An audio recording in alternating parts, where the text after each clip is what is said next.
A Estratégia do Dia, o podcast original da Bloomberg Linha. Olha, se tem uma empresa brasileira que entendeu como jogar o jogo do mercado global, essa empresa é a JBS. Enquanto muitos ainda penam na hora aí de pensar em diversificação e preparação financeira, a gigante das proteínas dobrou seu EBITDA, alongou dívidas até 2050 e criou um colchão de liquidez de quase 10 bilhões de dólares. Sim, bilhões. E a perspectiva é que essa estratégia de alongar dívidas continue, viu? Mas o que tem por trás dessa estratégia? O que é EBITDA? Como assim alongar a dívida? Dívida é bom desde quando? Não é bom só para banco? Hoje a gente vai entender tudo isso melhor com quem foi ouvir direto da fonte. Eu tô aqui com a prima Nayara, repórter da Bloomberg Linha, que entrevistou o CFO da JBS, Guilherme Cavalcante, e trouxe os bastidores dessa estratégia. Oi, prima Nayara, como vai? Oi, primo Alan, tudo certo e com você? Tudo jóia. Você assistiu Branca de Neve? Não assisti. Não. Você assistiu? Assisti, é bem ruim, como fala. E não tem ligação com o podcast, é só uma conversa furada mesmo. Eu não tava esperando mesmo. É surpreendente esse podcast, incrível. Nayara, me diz, por que é importante ficar de olho nas estratégias dessas empresas? Só pra justificar, antes que alguém venha falar, vocês deram uma olhada no que tá acontecendo? Tá tendo uma guerra comercial, você tá falando de JBS. Pois é, Alan, uma semana totalmente atribulada, né? É importante ficar de olho nas estratégias dessas empresas, porque são elas que produzem o alimento que você, ouvinte, come, né? Então, a JBS, que é uma das maiores empresas do mundo, produz carne, produz ovo agora, né? Com a aquisição da Mantiqueira, que a gente vai falar mais à frente. É uma das empresas maiores do segmento e topou falar com a gente. Então, acho que vale a pena ficar de olho. Ótimo, então vamos falar sobre isso hoje, mas olha só, a gente não vai deixar passar a oportunidade de ficar por dentro do que tá rolando nessa guerra comercial. Vai ter mais notícias pra daqui pra frente, pode ter certeza, e então a gente vai ver o que tá acontecendo. Olha, faltando poucas horas para o cronômetro tarifário zerar, Donald Trump decidiu improvisar uma rodada diplomática relâmpago digna aí de reality show, para quem viu Aprendi sabe o que eu tô falando. Entre telefonemas, tweets com muita caixa alta, inclusive, e promessas de grandes negócios eu gritei porque é caixa alta, o presidente dos Estados Unidos tentou convencer aliados rivais de que ainda dá tempo de evitar o pior, com tarifa de até 104% como cobertura. Enquanto mercados oscilavam entre o alívio e o nervosismo, a China seguia firme na pose, não ia ceder, não ia ligar e principalmente não ia cair no blefe de Trump. Então, mais um assunto, né, Nayara, pra gente falar aí hoje. Com certeza, estamos recheados de assuntos que não vai faltar para essa semana. É isso aí, já teve até cinema no começo, um assunto que rendeu, né, surpreendentemente muito pouco. Mas, bom, gente, antes de começar, lembrando que você pode seguir a gente, entre aqui no nosso perfil para ficar por dentro todos os dias das principais notícias de negócios do Brasil e do mundo. Você vai estar num bar e você vai ter, né, como impressionar as pessoas. Você vai falar, nossa, vocês viram o que aconteceu ontem? Guerra comercial, não sei o quê, Branca de Neve. E, gente, lembrando também que temos a nossa playlist exclusiva, a trilha do dia, que você encontra aqui na descrição do episódio. Clica ali para ficar por dentro de novas músicas, porque essa playlist é, né, composta por músicas que antecederam o episódio dos nossos ouvintes que ouvem no caminho diário. Inclusive, comenta aqui o que tocou antes do episódio começar. Para quem quiser ler a matéria da Nayara na íntegra, eu vou colocar o link aqui na descrição do episódio também. Aí você pode conferir toda a conversa e ficar por dentro aí do que tá rolando numa das maiores empresas do país. Essa conversa aqui de hoje vai ser só um segmento, um trechinho de uma matéria bem extensa, bem completa que a Nayara fez com o CFO da JBS. Aqui na descrição você confere tudo. Bora pro episódio. Bom, Nayara, vamos falar então de business, vamos falar de JBS. O CFO da JBS, o Guilherme Cavalcante, com quem você conversou essa semana, entrou em 2018 na companhia justamente para reestruturar a dívida e preparar o IPO nos Estados Unidos, né? O que ele trouxe de relevante aí nessa conversa para você? Trouxe vários aspectos, Alan. Acho que o primeiro é como a estratégia da JBS começou em 2018 com a entrada do Guilherme Cavalcante e segue até hoje justamente nisso que a gente vai falar mais de alongar dívidas, né? Que é das estratégias centrais da JBS, que garantiu o balanço financeiro recorde da JBS no ano passado, com EBITDA de mais de 10,8 bilhões, o dobro de um ano anterior. A empresa vem aí também mirando novas aquisições, que é uma das perguntas também que eu fiz para ele. Falamos sobre Mantiqueira, falamos sobre estratégia, falamos sobre perspectivas para esse ano, o que o Brasil representa nos negócios da empresa e também os Estados Unidos. E tem muita coisa boa aí pela frente. Boa.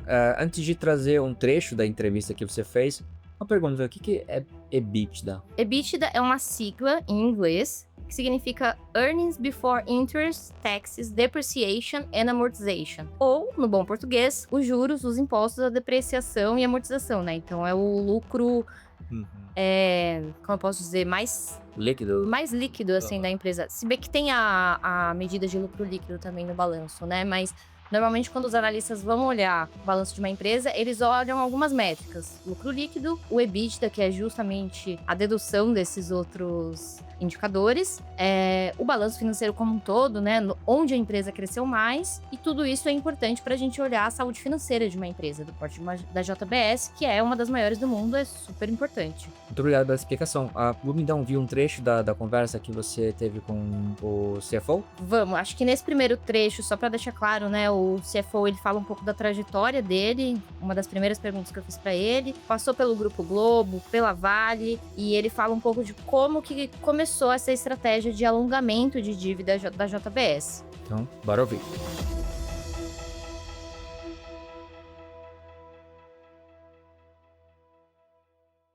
E essa estratégia, você comentou, né, não é algo que acontece da noite pro dia. Isso veio antes da sua chegada? Na verdade, eu acho que foi um pouco... Quando eu fui contratado, né, o meu nome foi anunciado em 2018, que eu estava vindo para a JBS. E eu tinha 2 missões, então, naquele momento, né? Isso foi até anunciado, quando o meu nome foi anunciado, que eu tinha saído da Fibria para vir para a JBS. No próprio press release de anúncio, estava dizendo que eu vinha, né, com 2 principais objetivos: ajeitar a estrutura de capital e fazer a listagem da empresa nos Estados Unidos. Então, assim, eu já tinha uma experiência disso, ou seja, um pouco do meu background. Eu trabalhei no Grupo Globo no passado. A gente passou por um momento de reestruturação de dívida lá em 2002, entre 2002 e 2005. Aí depois eu fui para a Vale. Na Vale a gente fez grandes aquisições, né, como a Inco no Canadá, que foi uma aquisição de 18 bilhões de dólares, que me deu uma exposição e um conhecimento todos os agentes do mercado. Então a gente tinha um custo médio de dívida, por exemplo, de 9%, né, a JBS, né? E hoje a gente tem esse custo de 5,4%, ou seja, praticamente quase 4% a menos de despesa financeira sobre uma dívida de 13 bilhões de dólares. Você vai ver que isso aí são quase 500 milhões de dólares por ano de economia, e isso acaba gerando mais caixa. Então, basicamente, para a gente entender, a JBS trocou a dívida bancária dela de curto prazo por emissões de longo prazo no mercado internacional. Eu li na sua matéria que você me deu um pequeno spoiler, porque ela não foi pro ar no momento que a gente tá gravando, mas ali dizia que a JBS declarou que eles querem alongar a dívida, né, a longo prazo. Aí eu fiquei surpreso, porque como que alongar uma dívida pode ser beneficial para uma empresa?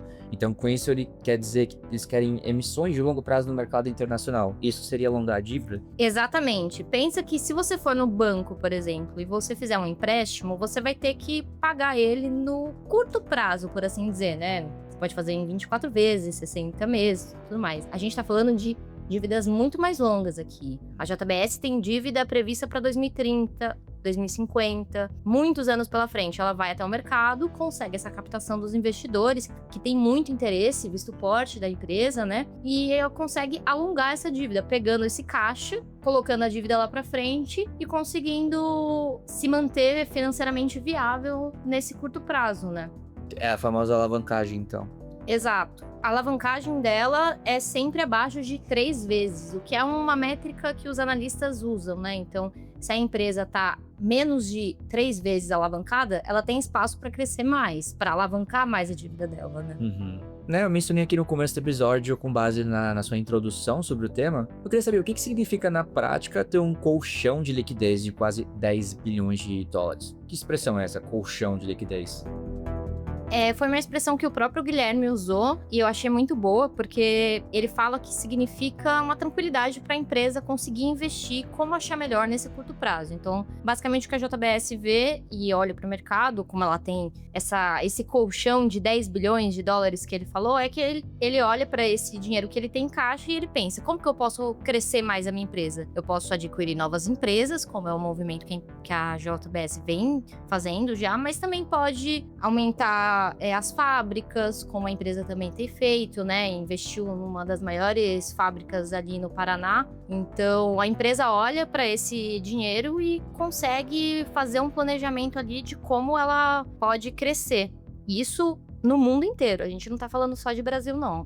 Que a JBS tá em vários lugares do mundo, né? Austrália, Estados Unidos, o mercado halal também. Tem aí também o vislumbre, né, de um mercado asiático no Japão, mas também a China é um grande demandador de carne, né? A gente sabe. Então, no meio de todo esse xadrez, tem esses interesses que circulam e o que o Brasil, né, que é também um dos maiores produtores, significa para a empresa, que a gente vai entender. Com colchão de liquidez, eu só imaginei colchão de água. Já deitou num colchão de água? Era o meu sonho quando eu era criança. Você deitou ou nunca deitou? Não, acho que nunca tive acesso a um colchão de água. Eu acho que eu também não. Tá, e você citou aqui que a JBS deixou de ser uma companhia, né, brasileira para se tornar uma potência global. Ela atende vários mercados já, tem uma grande presença nos Estados Unidos. Você citou que tem interesse aí na Ásia, também atende o mercado halal. O Brasil ainda é importante para a empresa? Ou esqueceram aqui da gente? Não esqueceram, o Brasil ali em receita responde em segundo lugar. Em primeiro está os Estados Unidos. Segundo lugar? Sim. Os Estados Unidos responde por 51% da receita e o Brasil com 26%. Porém, entretanto, todavia, na parte de investimentos, a empresa tem escolhido investir mais o seu CAPEX, que a gente chama, aqui, justamente por ver que tem um potencial de crescimento mesmo, né? Os Estados Unidos passa ali por um problema de rebanho também.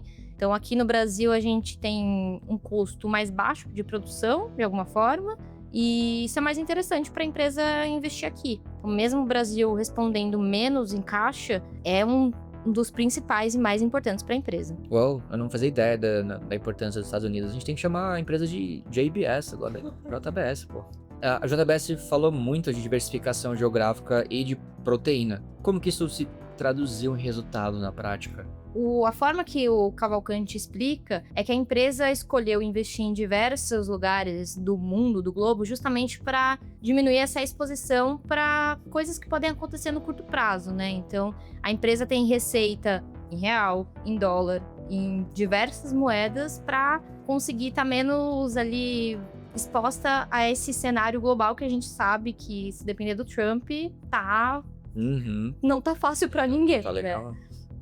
Mas houve 2 momentos que a empresa escolheu ter uma redução significativa dessa despesa financeira, sendo um deles em 2022, quando ela fez o regrade dos seus bonds, com o compromisso de registrar sua dívida na SEC, lá dos Estados Unidos, e também o tamanho da JBS garante essa geração de caixa e capacidade financeira, né? Então, mesmo que a empresa alugue dívidas, como a gente falou, né, e tenha todo esse porte financeiro grande, ela consegue estar menos exposta, né? Não tá endividada como muitas empresas que a gente vê no mercado. Pelo contrário, a gente viu o papel dela na bolsa, que a gente fala. O papel da JBS no Ibovespa, por exemplo, um ano de agora, né? Do dia de hoje que a gente grava, tá de R$ 39,52, um aumento de 6,52% nesse período. Em 5 anos, o papel da empresa aumentou mais de 100%. 108%. Mostra que o investidor está satisfeito. E, né, acho que vale a gente ouvir mais um trecho de sua conversa para complementar isso que você falou agora há pouco.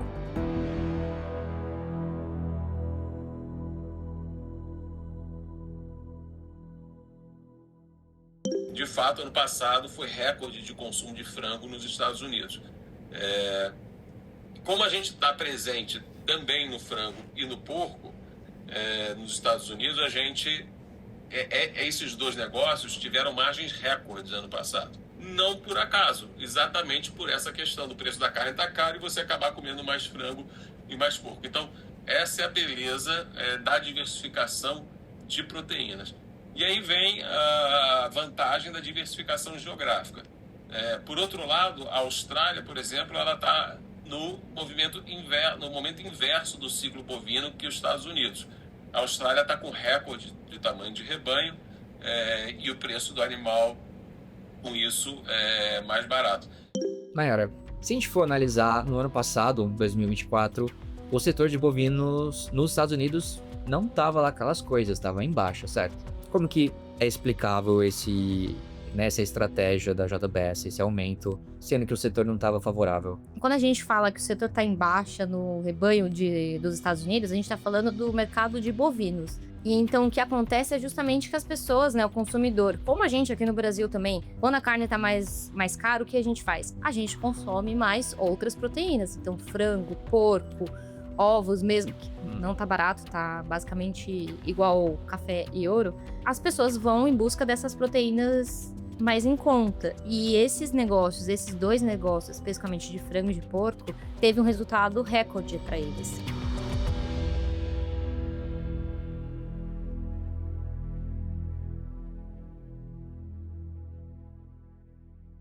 Faz pouco tempo que você veio aqui pra gente conversar sobre ovos, né? A gente conversou sobre Mantiqueira, porque você tinha conversado com a empresa, tinha trazido números interessantes sobre o mercado, sobre oportunidades, aquisições. A JBS, como você disse, comprou a Mantiqueira, que é um dos principais, se não o principal player de ovos do Brasil. E o que você pode nos trazer aqui sobre essa aquisição? Qual foi a estratégia? Qual que vai ser o impacto no mercado? E o que a JBS espera pro futuro? Então, a JBS anunciou, né, essa aquisição de 50% da Mantiqueira, da família Pinto. E aí eu fiquei realmente em dúvida e até curiosa quando eu fui fazer a entrevista com o Guilherme, justamente para entender qual que era a estratégia da empresa para acessar esse mercado. Só para caso vocês não saibam, a gente tem exportado muito ovo do Brasil para os Estados Unidos, mas o ovo que a gente exporta não é utilizado para consumo humano lá, por causa de uma licença sanitária. Então, o ovo que a gente exporta para lá, normalmente é utilizado para ração,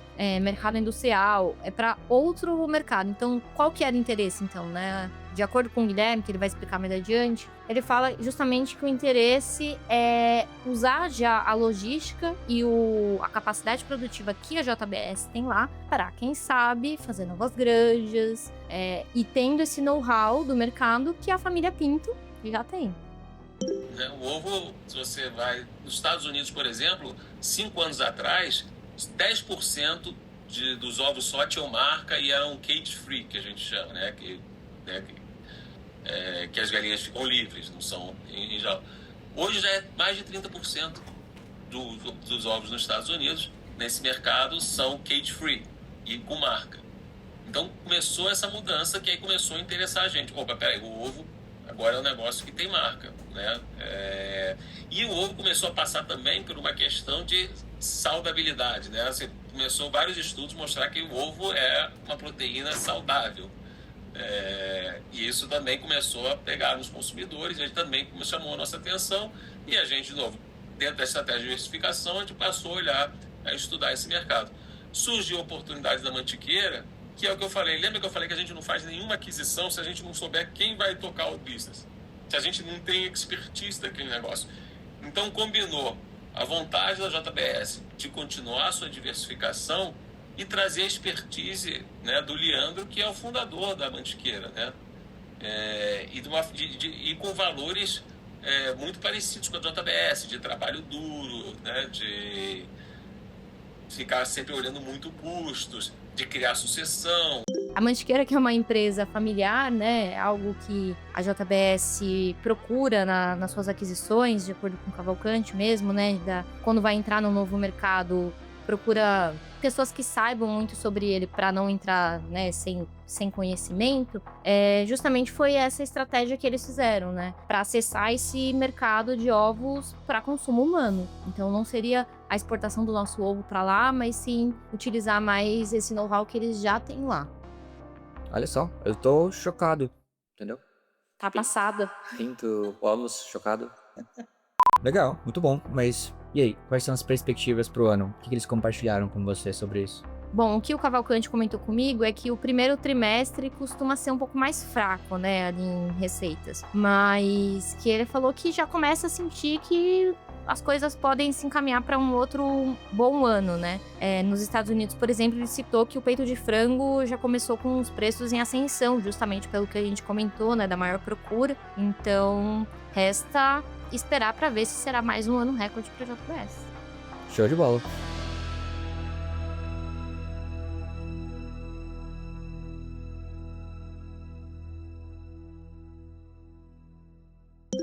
A gente só começa a sentir o ano no segundo trimestre, né? Seja no Brasil por causa da questão de férias, e seja nos Estados Unidos por causa da questão do clima, né? Agora, daqui a pouco vai começar, começa a primavera e daqui a pouco começa o que a gente chama de barbecue season lá nos Estados Unidos. Começa um clima melhor, as pessoas começam a fazer churrascos do lado de fora, isso aí aumenta bastante a demanda por proteína. Então, nesse momento a gente vai começar a sentir como é que vai ser o mercado esse ano. Mas, assim, alguns dados, né, que são públicos, a gente viu, por exemplo, o peito de frango nos Estados Unidos, já começou o ano com os preços em ascensão, o que pode dar uma perspectiva que esse ano deve ser um outro ano bom, seja para o frango, seja para o suíno. Quando a gente olha na ordem de preferência, assim, que acho para ficar bem claro assim, para o nosso leitor, Estados Unidos primeiro, Brasil vem um pouco mais atrás, segundo, aí tem Austrália, União Europeia, se puder, assim, ranquear. Não, eu acho, de novo, a gente está presente no mundo inteiro. Quando a gente faz o nosso CAPEX de crescimento, se pegar o nosso CAPEX, como eu te falei, $1 bilhão que a gente vai investir esse ano em crescimento, ele está bem distribuído no mundo inteiro.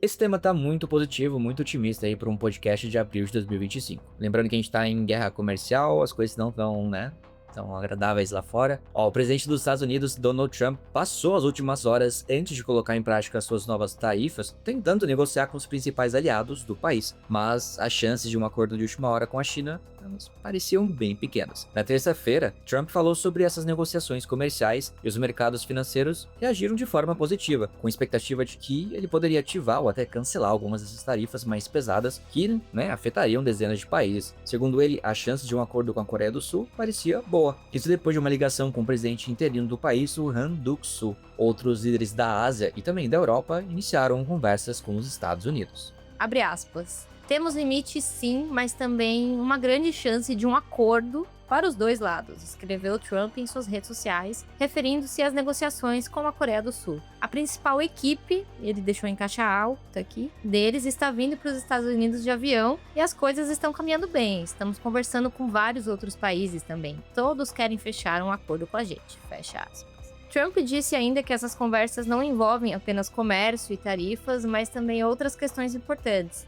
e que espera que tudo isso forme um processo bonito e eficiente. Parece até irônico, né? Apesar disso, o risco de uma disputa comercial com a China continuava no ar. Pequim já dava sinais de que não pretendia recuar. Trump disse estar esperando uma ligação dos líderes chineses, mas criticou o jeito como eles estavam lidando com a situação. Olha, gente, de acordo com um funcionário da Casa Branca, Trump planejava seguir em frente com tarifas que poderiam chegar a, olha só esse número, 104% sobre diversos produtos chineses. Ou seja, mais que dobrar o preço original. Esse pacote inclui tarifas antigas aplicadas por causa da crise com o fentanil, que é uma droga extremamente potente, além de novas taxas anunciadas depois que a China também decidiu taxar produtos americanos. Trump afirmou assim, abre aspas, a China também quer muito fazer um acordo, mas parece não saber por onde começar. Estamos esperando o telefonema deles. Vai acontecer, fecha aspas. A China, por outro lado, respondeu de forma bem firme, dizendo que talvez poderia impor tarifas sobre produtos dos Estados Unidos. Trump respondeu, prometendo aumentar ainda mais as taxas sobre a China, com uma cobrança extra de 50%, se Pequim não desistisse da retaliação. Esse embate ele dificulta qualquer cenário em que o presidente chinês Xi Jinping ligue para Trump em busca de uma solução rápida. Bom, essas tarifas já devem estar ativas no momento que vocês estão ouvindo esse podcast. Elas incluem uma taxa de 25% sobre produtos da Coreia do Sul e pelo menos 34% sobre mercadorias chinesas. Trump contou que conversou com o presidente sul-coreano sobre vários temas, o grande superávit da Coreia, ou seja, ela vende muito mais aos Estados Unidos do que compra, os estaleiros navais, compras de gás natural dos Estados Unidos e até sobre um projeto de oleoduto no Alasca, além dos custos da proteção militar americana no país. E já o secretário do Tesouro dos Estados Unidos, o Scott Bessent, afirmou que o Japão está no topo da lista dos países que querem convencer Trump a desistir das tarifas. Segundo ele, o Japão está sendo visto com bons olhos por não ter revidado as medidas até agora. Trump e o primeiro-ministro japonês, Shigeru Ishiba, também conversaram por telefone e o líder japonês pediu que o presidente americano repensasse aí sua estratégia. Dentro do próprio governo americano, alguns conselheiros estão em desacordo sobre essas tarifas. O bilionário Elon Musk, que faz parte desse conselho do Trump, criticou abertamente o plano. E na terça-feira ele publicou na rede social X, o antigo Twitter, que Peter Navarro, conselheiro de Trump para o comércio, era realmente um idiota. Aí esse conflito aí se expandiu para dentro do próprio conselho do governo Trump. Parece um pouco briga na 7ª série.